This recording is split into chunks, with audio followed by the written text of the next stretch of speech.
میں کہا کرتا ہوں ادھار کا کاروبار کوئی کاروبار نہیں، نیری ذلت ہے، نیری خجالت ہے، اور نیرا ڈپریشن اور ٹینشن اور بلڈ پریشر ہے۔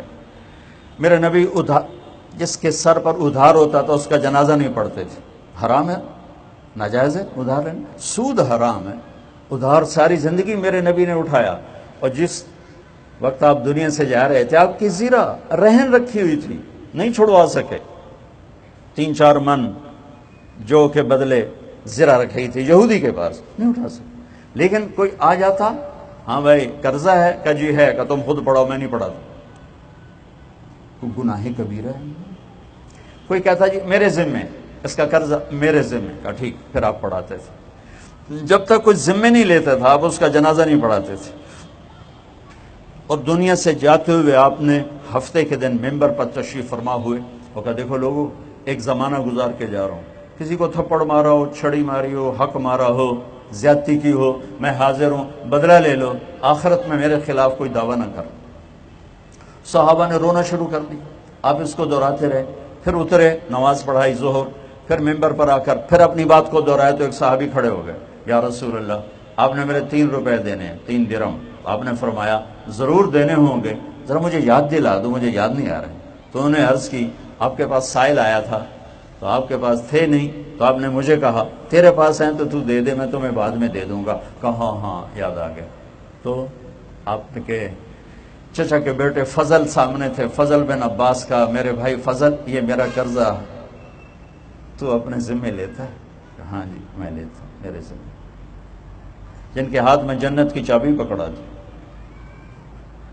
جن کے ہاتھ میں اپنا جھنڈا پکڑا دیا قیامت کے دن، جن کے لیے مقام محمود سجا دیا، جن کے آنسو پوچھنے کے لیے جبریل کو ہزاروں دفعہ اترنا پڑا، جن کی آہوں اور فریادوں پر عرش کے کنگرے کانپ گئے، اور جن کو زمین کی پستیوں سے اٹھا کر قاب قوسین تک پہنچایا، 7 آسمان کے دروازے کھولے، سارے انبیاء فرشتوں کو آپ کی زیارت دیدار استقبال کے لیے کھڑا فرمایا، سدرۃ المنتہا پہ جبریل کے بھی کہا جی میرے کو لگا نہ پاسپورٹ ہے نہ ویزا، میں تو گیا تو میں تو سڑ جاؤں ہے۔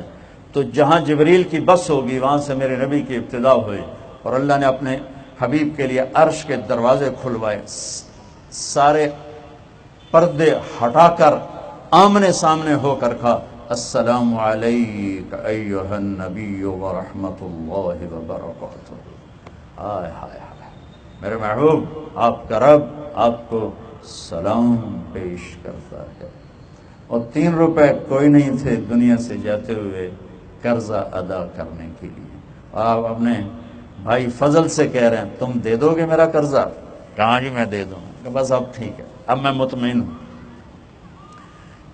کہ آپ نے ادھار کی مذمت فرمائی کہ بازار امبیلنس ہو جاتا ہے، تجارت مصنوعی ہو جاتی ہے، ہر آدمی اپنی حیثیت سے بڑھ کے کام شروع کر دیتا ہے، جس سے کبھی قیمتیں کنٹرول نہیں ہوتی، اور جس سے مال ڈوبتے ہیں، نیتیں خراب ہوتی ہیں، اور ادھار پہ چلتا ہے لالچ کی وجہ سے کہ زیادہ پیسے پر چلا جائے گا، اور دوڑ کی وجہ سے پھر روزانہ گالی گلوچ گالی گلوچ گالی گلوچ۔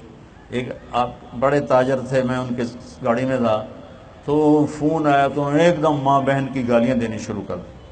تو جب وہ فون بند ہوا میں نے کہا کیا ہوا، اتنی گالیاں کیوں دیں؟ کہنے لگا 3 لاکھ روپے دیونا تے دیندا نہیں پیا۔